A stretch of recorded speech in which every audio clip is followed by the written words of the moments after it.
Parliament ఉభయ సభల్లో ఆమోదం పొందిన వక్ఫ్ సవరణ బిల్లు చట్టరూపం దాల్చింది. నిన్నటి నుంచే అమల్లోకి వచ్చినట్లు కేంద్రం గెజెట్ నోటిఫికేషన్ విడుదల చేసింది. గత శనివారం రాష్టపతి ద్రౌపది ముర్ము వక్ఫ్ సవరణ బిల్లుకు ఆమోదం తెలిపారు. సుప్రీంకోర్టులో వక్ఫ్ బిల్లును సవాల్ చేస్తూ పలు పిటిషన్లు దాఖలయ్యాయి.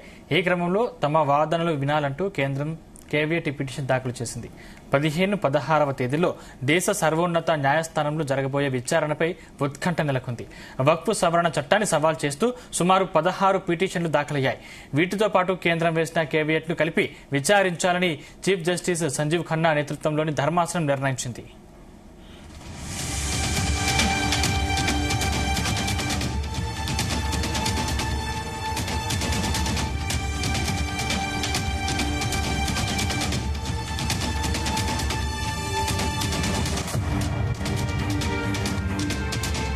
వక్ఫ్ సవరణ బిల్లును సవాల్ చేస్తూ దాఖలైన పిటిషన్లపై సుప్రీంకోర్టు నిన్న విచారణ చేపట్టడానికి నిరాకరించింది.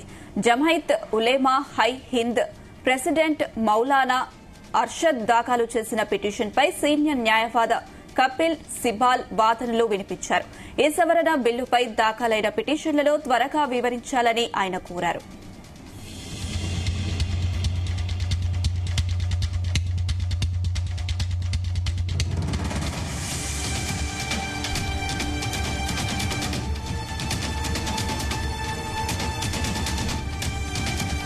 ఈ విజ్ఞప్తిపై చీఫ్ జస్టిస్ సంజీవ్ ఖన్నా నేతృత్వంలోని ధర్మాసనం ఆసక్తికర వ్యాఖ్యలు చేసింది.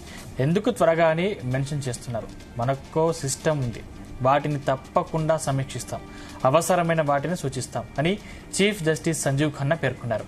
దీంతో వచ్చే బుధవారాల్లో విచారణ జరపనున్నట్టు పేర్కొన్నారు.